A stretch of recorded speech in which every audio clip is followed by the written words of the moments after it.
这一个观众的牌，这张牌下面的所有牌拿起来放到上面，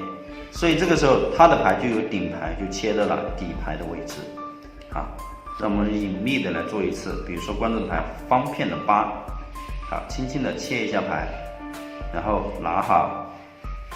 对，拿好，然后切一叠牌起来，放上来，